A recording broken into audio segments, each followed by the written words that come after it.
Meus queridos, como o pastor Felipe já compartilhou, nós estaremos nesse mês de julho uma série de mensagens e estudos temáticos a respeito do caráter de Deus. Abra sua Bíblia no livro de Isaías e deixe aberta aí em Isaías capítulo 6.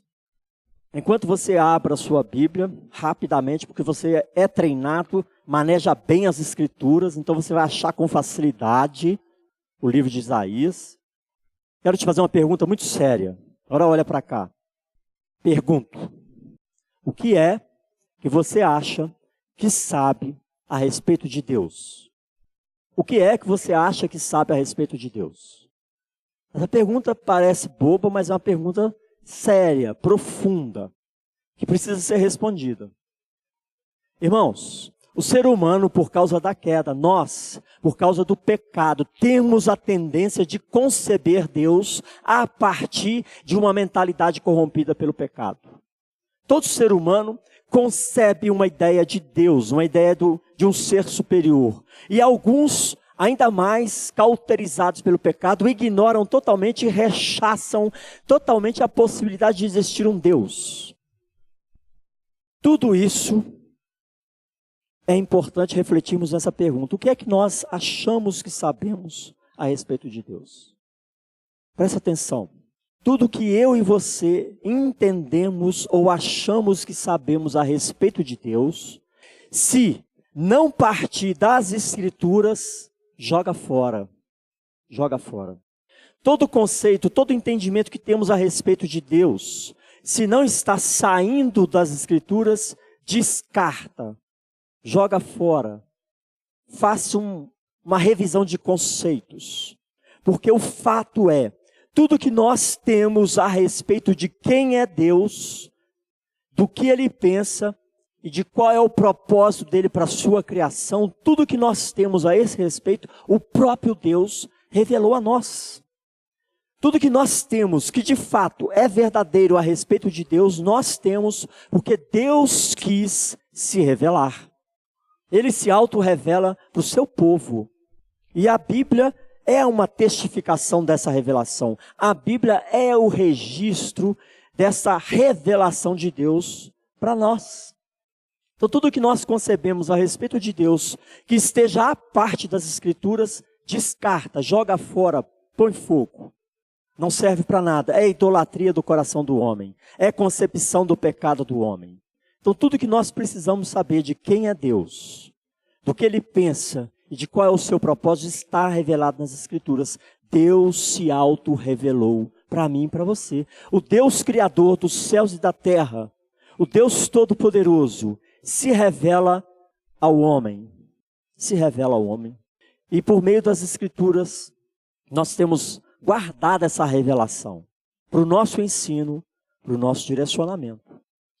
E quando nós nos empenhamos e nós escolhemos fazer essa série de mensagens temáticas a respeito dos atributos de Deus, é exatamente para pensarmos, ainda não é suficiente, mas para pensarmos o ser de Deus, o caráter de Deus.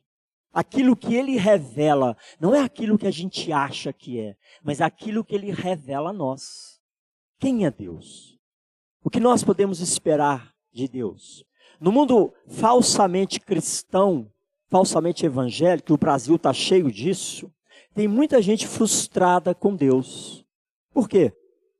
Porque Deus falhou? De jeito nenhum, Deus não falha. Tem muita gente frustrada com Deus porque criou expectativas falsas, criou expectativas alicerçadas em um coração corrompido pelo pecado. Por isso existe frustração em relação a Deus. Porque alimentamos ideias erradas de quem Deus é, alimentamos ideias erradas das promessas de Deus, alimentamos ideias erradas do que podemos e devemos esperar de Deus. Daí vem as frustrações. Ou seja, nós mesmos sabotamos quem é Deus na nossa concepção, nos nossos pensamentos, por não estudarmos as Escrituras, por não tomarmos posse daquilo que Deus revela. Ou seja, em outras palavras, a revelação de Deus precisa ser absoluta em nossas vidas. Não pode ter discussão, não pode ter dúvida, não pode ter Será que é assim? Tem que ser absoluta, que é Deus que se revela a nós. E em Isaías 6, aprove a Deus conceder ao seu servo uma visão espetacular, uma visão de outro mundo, uma visão tremenda, uma visão grandiosa. Nós vamos ler aqui Isaías 6, versos 1 a 7. Vamos fazer uma leitura alternada, eu lerei os ímpares, os irmãos os pares. Assentados como estamos, vamos iniciar. No ano da morte do rei Uzias, eu vi o Senhor assentado sobre um alto e sublime trono, e as abas de suas vestes enchiam o templo. Serafins estavam por cima dele. Cada um tinha 6 asas. Com 2 cobria o rosto, com 2 cobria os seus pés, e com 2 voava. E clamavam uns para os outros, dizendo: Santo, Santo, Santo é o Senhor dos exércitos, toda a terra está cheia da sua glória. As bases do limiar se moveram à voz do que clamava, e a casa se encheu de fumaça. Então disse eu: ai de mim, estou perdido, porque eu sou homem de lábios impuros, habito no meio de um povo de impuros lábios, e os meus olhos viram o Rei, o Senhor dos exércitos. Então um dos serafins voou para mim, trazendo na mão uma brasa viva, que tirara do altar com uma tenaz. Com a brasa tocou a minha boca e disse: eis que ela tocou os teus lábios, a tua iniquidade foi tirada, e perdoado o teu pecado. Vamos orar mais uma vez? Pai, graças te damos pela tua palavra. Graças te damos, ó Pai, porque o Senhor escolheu se revelar a nós. E te pedimos, ó Pai, em nome de Jesus Cristo, que teu Espírito Santo leve nossos pensamentos cativos em obediência a Cristo. Leva os nossos pensamentos cativos em obediência à tua palavra. Tira todo o preconceito, tira todo, ó Pai, conceito distorcido e coloca, ó Pai, a tua palavra em nossas mentes e corações e que ela venha germinar, que ela venha moldar a nossa percepção de vida, que ela venha transformar a nossa forma de pensar e entender a seu respeito, que ela venha moldar a nossa forma de tratar o Senhor.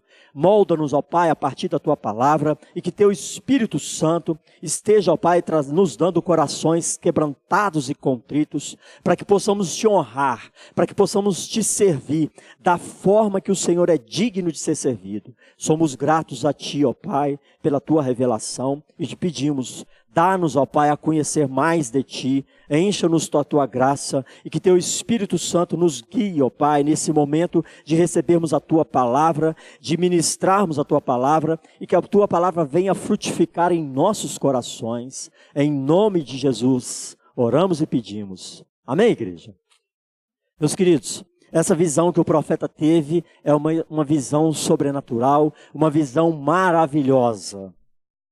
Quantos de nós gostaríamos de ter uma visão assim, do trono de Deus? Você gostaria? Seja sincero, gostaria ou não gostaria de ter uma visão como esta, do trono de Deus? Sim ou não? Eu gostaria. Você não gostaria de ter uma experiência de contemplar o céu, contemplar o trono de Deus, contemplar, quem sabe até um anjo, ou quem sabe contemplar um poder sobrenatural de Deus, um milagre sobrenatural? Todos nós, filhos de Deus, deveríamos desejar tais coisas. Coisas essas que fazem parte do reino de Deus. Fazem parte da nossa caminhada, da nossa vida. A palavra de Deus que está em suas mãos, a Bíblia, já é uma revelação sobrenatural. Como é que nós lidamos com essa revelação? Como é que nós temos nos empenhado e nos dedicado a absorver e assimilar essa revelação? Isso aqui faz parte do sobrenatural de Deus revelado a nós. E Deus está aqui, né? O profeta está diante do trono de Deus, tem uma visão espetacular. E aqui nós temos um atributo que é muito claro, que é revelado nesse trecho de Isaías 6, versos 1 a 7. Qual atributo, qual parte do caráter de Deus é revelada a nós nesses versos que lemos? O atributo da santidade. Os anjos, os serafins cantavam: Santo, Santo, Santo é o Senhor dos Exércitos. Aqui está revelando um atributo, uma característica, a santidade do Altíssimo, a santidade de Deus. Um atributo significa característica. Deus não é uma força cósmica. Deus não é uma energia cósmica. Deus é uma pessoa. E Ele se revela dessa forma na sua palavra. Deus é uma pessoa que pensa, que sente, que tem vontade, que faz planos. Tem características. Então, na teologia, nós chamamos isso de atributos. Deus possui atributos que são comunicáveis e atributos que não são comunicáveis, ou seja, atributos incomunicáveis. Características que são somente dele. Quando as Escrituras em Gênesis revelam que você foi feito à imagem e semelhança de Deus, o que quer dizer isso? Que características comunicáveis de Deus foram transferidas para você. Por isso você foi feito à imagem e semelhança do Altíssimo. O que você recebe, você herda características de Deus. Nós temos várias características comunicáveis e várias não comunicáveis, incomunicáveis. E aqui o texto revela uma característica que é de extrema importância para a igreja do Senhor. Na relação com Deus, nós precisamos nos lembrar, Deus é um Deus santo. E nós temos aqui nessa visão do profeta, que ele estava ali diante do trono, o Senhor estava assentado sobre um alto e sublime trono, e as abas de suas vestes enchiam o templo. As abas de suas vestes enchiam o templo. Num conceito bastante oriental, as abas das vestes de um rei, elas expressam um valor e uma importância. Quanto mais majestosas são as vestes do rei, quanto maiores, quanto mais amplas elas são, e quanto mais elas preenchem aquele trono, maior demonstra a glória daquele rei. Então ele ressalta aqui que as abas de suas vestes enchiam o templo. Para uma pessoa que tem um conceito de reinado, um conceito oriental na cabeça, como era o caso do povo hebreu, quando ele ouve uma mensagem como essa, ele associa suas vestes à majestade do rei, à glória daquela majestade. Então as abas das vestes de Deus enchiam o templo. Aquelas vestes espetaculares, maravilhosas, expressam a majestade do Altíssimo, a glória do Altíssimo. Ele diz no verso 2 que serafins estavam por cima dele. Ele descreve esses anjos, 6 asas. Perceba aqui que 2/3 das asas dos anjos não eram usadas para voar. 4 asas não eram usadas para voar. Os serafins, dentro da hierarquia angelical, são os anjos mais inefáveis. São aqueles que assistem diretamente o trono de Deus. São os anjos que estão mais próximos de Deus. São os anjos mais inefáveis. E eles estavam ali com 2 asas cobrindo o rosto e com 2 asas cobrindo os pés. Esses anjos que são inefáveis reverenciam a santidade de Deus. Com as asas tampam o rosto para não vislumbrar a glória do Altíssimo. Com as asas cobrem os pés para não tocar aquele lugar santo. Lembra lá de quando Moisés entra naquele lugar e tem a visão da sarça ardente? Deus diz, tira as sandálias porque o lugar onde pisas é lugar santo. Então os serafins têm ali asas cobrindo os pés para não tocar aquele lugar santo, aquele trono santo. E com outras asas cobriam os olhos para não vislumbrar a glória de Deus. Mas o que mais impressiona aqui não é a aparência inefável daqueles anjos, não é a quantidade de asas, não é o que eles fazem com as asas. O que mais impressiona é a mensagem, o que eles cantam. E o que eles estão dizendo? Santo, santo, santo é o Senhor dos Exércitos. Toda a terra está cheia da sua glória. O que mais precisa chamar a sua atenção é essa mensagem. Muitas pessoas se perdem na vida estudando os anjos, estudando os seres angelicais. Esquecem o mais importante, a quem eles servem, para que eles existem. E nós percebemos aqui que o mais importante não é a visão daqueles anjos, mas é o que eles estão transmitindo. Santo, santo, santo. Meus queridos, esse termo, essa palavra santo do hebraico, Kadosh significa, em síntese, separado.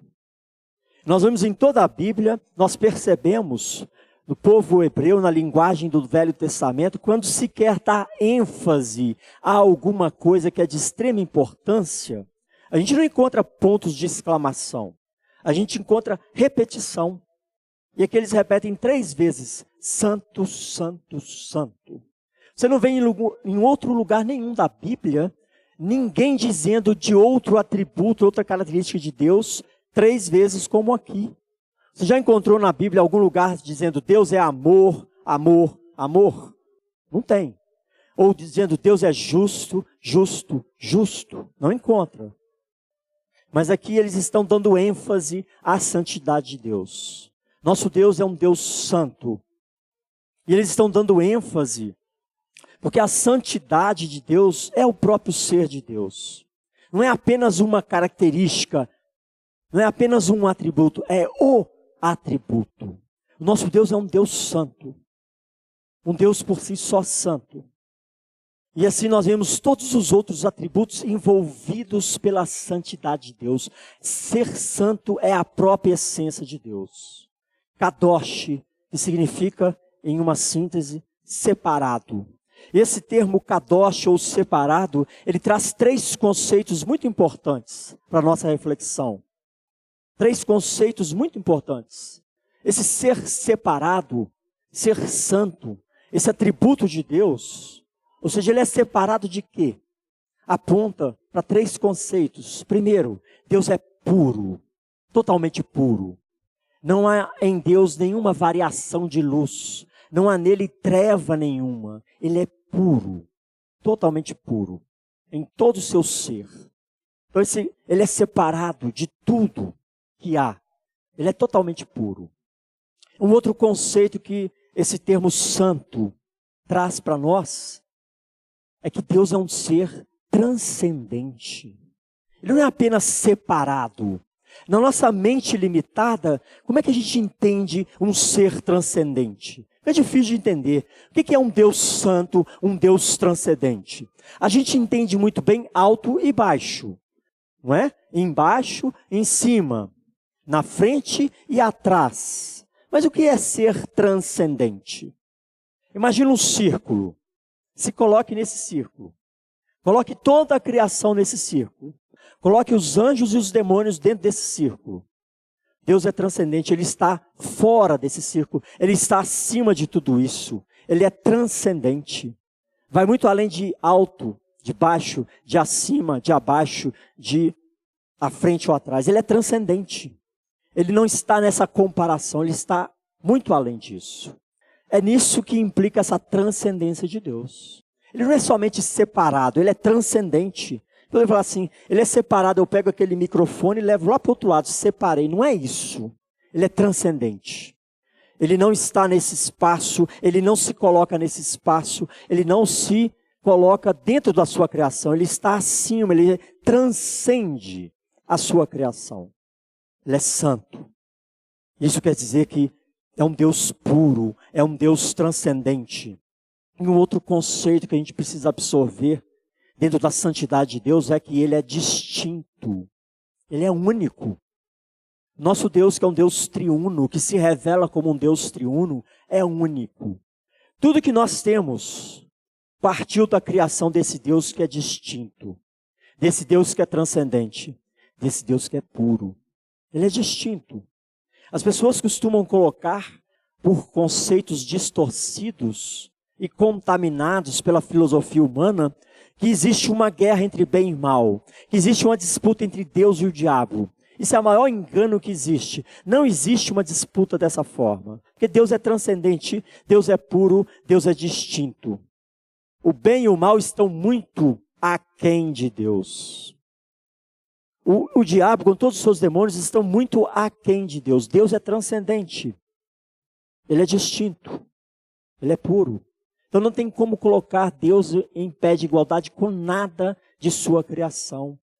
Ele é distinto.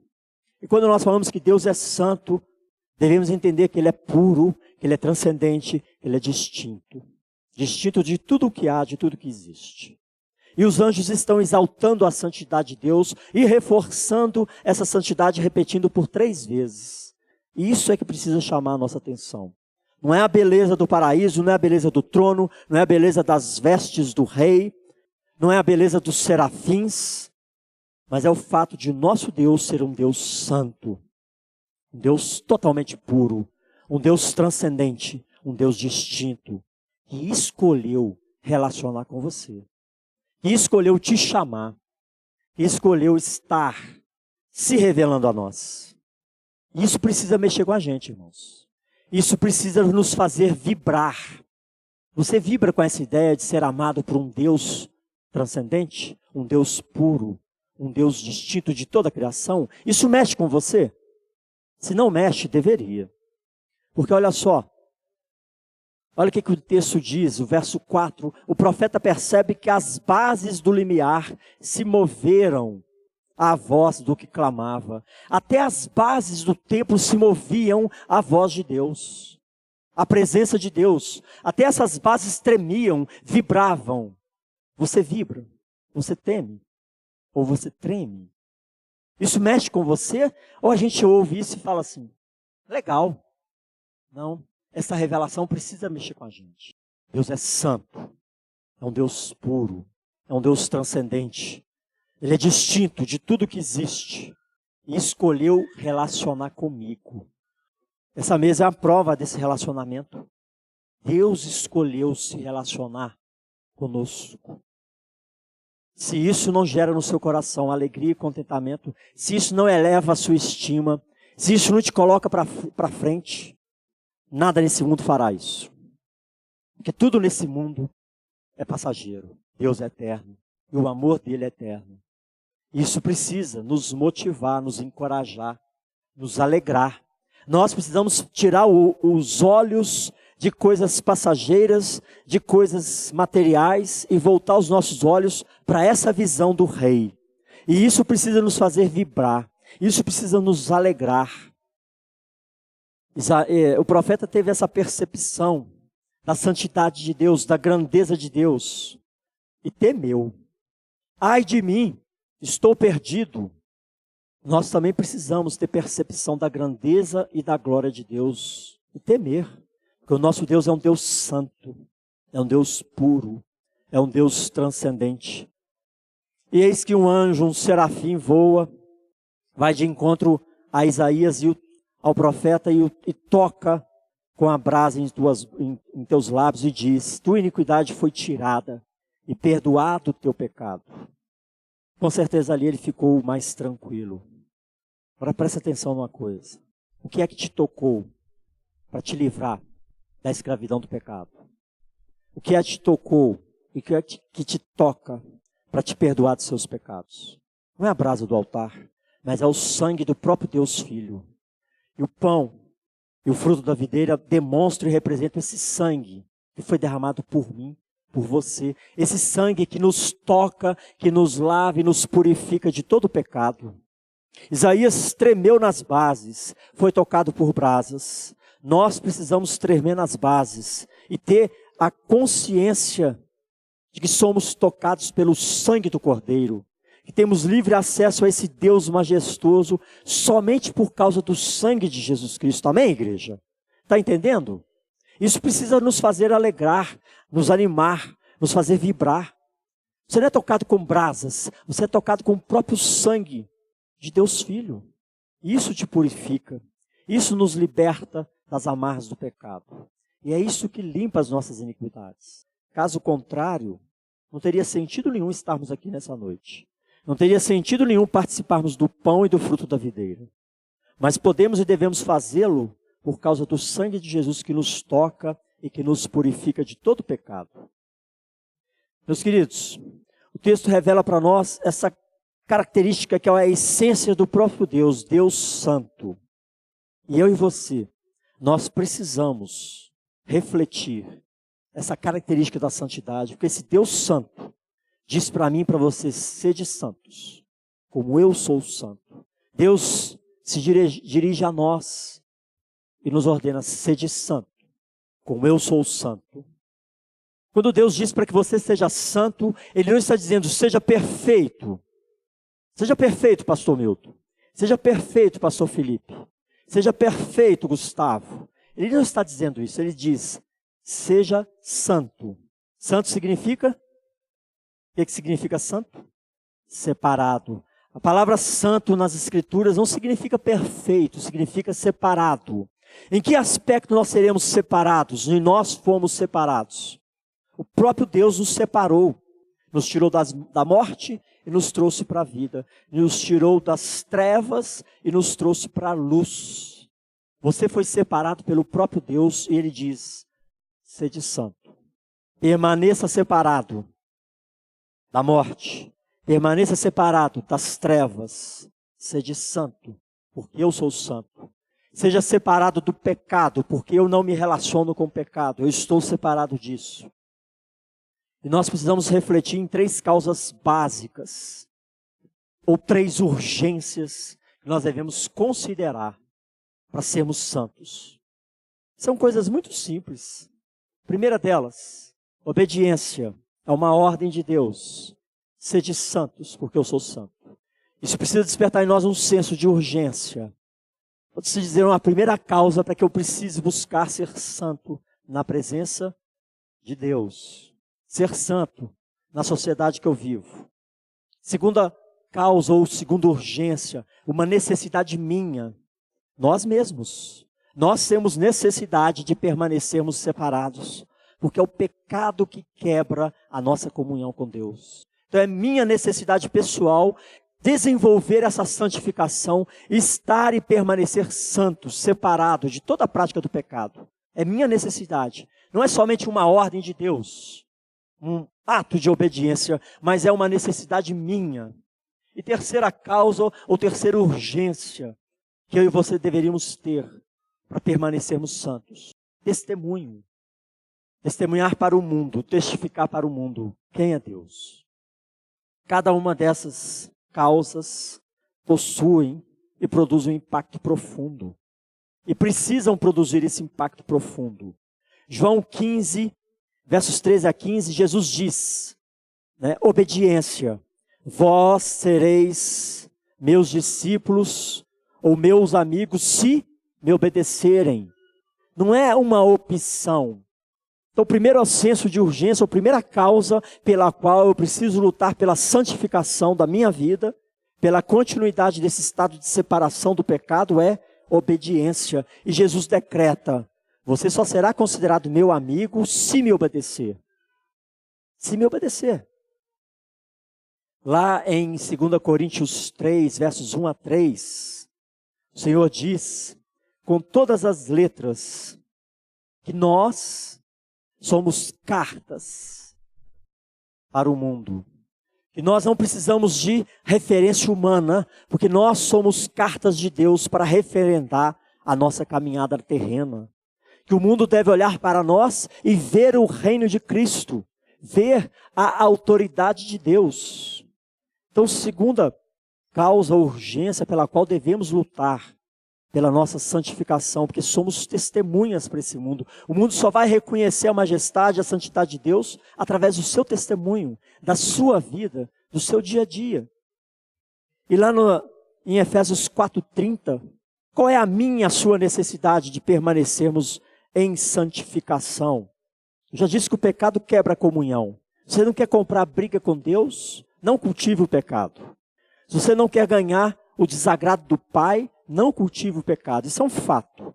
Mas Efésios 4:30 diz para nós, não entristeçais o Espírito Santo. Então, é uma necessidade minha não entristecer o Espírito que habita em mim. Quando eu cultivo o pecado, quando eu me rendo ao mundanismo, quando eu me rendo a essas práticas egoístas e vaidosas do mundo, quando eu olho para a glória do mundo e esqueço a glória de Deus, e começo a ansiar pelo pecado, eu estou entristecendo o Espírito que habita em mim. Isso para mim é terrível, porque é esse Espírito que efetua o querer e o efetuar de Deus em mim. É esse Espírito que me dá graça, é esse Espírito que me capacita, é esse Espírito que me conduz. E eu vou entristecer justamente a pessoa que me guia. É como um cego andando no meio da avenida, pensa uma avenida movimentada, e ele briga com a pessoa que está guiando. Ele está pedindo para ser atropelado, não é? Quando nós entristecemos o Espírito que habita em nós, nós estamos extinguindo a sua presença em nós. Nós estamos apagando a sua presença em nós. Então é uma necessidade minha cultivar um bom relacionamento com o Espírito Santo. Ou seja, ser santo é uma necessidade minha. Desenvolver essa santificação é uma necessidade para desenvolver relacionamento com o Espírito Santo de Deus. Então guarda essas 3 causas básicas, essas 3 urgências que nós deveríamos ter bem fresquinho na cabeça, não é? Uma ordem, obediência, uma necessidade minha e um testemunho para o mundo. E assim o mundo vai reconhecer o reino de Cristo. E assim o mundo vai ver a glória de Deus através de nós. Deus nos ordena ser santos, e isso não é uma impossibilidade, isso é uma realidade, porque Ele nos separou, porque Ele nos selou com o seu Espírito. Cabe a nós estarmos buscando cada vez mais a presença do Senhor. Nós precisamos perceber, irmãos, que nós não fomos tirados das trevas para a luz, da morte para a vida, para vivermos como o mundo vive, para voltarmos ao vômito.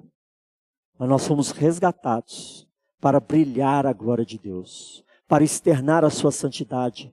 Ele transmite essa característica a nós e nos ordena ser santos, porque eu sou santo. E quando eu e você nos apropriamos dessa direção de Deus, quando eu e você cultivamos um relacionamento sóbrio com Deus, por meio da oração, por meio da meditação das Escrituras, nós estamos nos fortalecendo para sermos santos, para permanecermos separados da prática do pecado. Salmo 1, versos 1 a 3, nos orienta que o motivo de toda a nossa alegria precisa ser o de meditar nas Escrituras, de não andar no conselho do mundo, não andar no conselho dos ímpios, não andar na roda dos escarnecedores, mas meditar na palavra de Deus. Quando nós levamos a palavra de Deus a sério, nós estamos nos aperfeiçoando em santificação. Nós estamos nos aproximando cada vez mais da presença do Senhor. E essa é a vontade dele para a sua igreja, para a sua vida. Mas cabe a mim e a você cultivarmos essas atitudes tão simples de vida de comunhão, por meio da oração, relacionarmos com os irmãos da fé, trocarmos testemunhos que nos fortalecem e nos edificam, estudarmos a sua palavra e levarmos a sua palavra a sério, revendo conceitos distorcidos e vivendo a sua palavra. E assim nós crescemos na graça e no conhecimento do Senhor. E assim nós nos aperfeiçoamos em santificação. Não tem outro caminho, não tem atalhos. Eu e você precisamos buscar essa comunhão contínua com o nosso Deus. Nós precisamos buscar essa exposição contínua à sua palavra. E nós precisamos viver a sua palavra. Abrir mão dos pecadinhos de estimação, porque Ele nos separou de todas essas coisas. Deixar de seguir a moda do mundo, deixar de seguir os valores desse mundo caído e seguirmos os valores do reino de Cristo. Porque o nosso Deus é santo, triplamente santo. Ele é puro, Ele é transcendente, Ele é distinto. E Ele quer que seu povo caminhe em santidade, caminhe separado das práticas do mundo, da moda do mundo, da vaidade do mundo, do egoísmo do mundo, dos anseios do mundo. Isso significa ser santo. Permanecer separado dessas práticas e nos expormos aos valores do reino de Cristo, nos expormos à verdade do Senhor, nos expormos à sua palavra, vivermos a sua palavra. E assim nós crescemos em santificação. Todo cristão precisa caminhar em santificação e fazer com que a luz de Cristo brilhe em nós através de nós. Quando caminhamos dessa forma, com certeza, o Senhor será glorificado, o Senhor será exaltado. Esse papel é meu e seu, de ninguém mais. Amém, irmãos? Vamos orar? Feche seus olhos.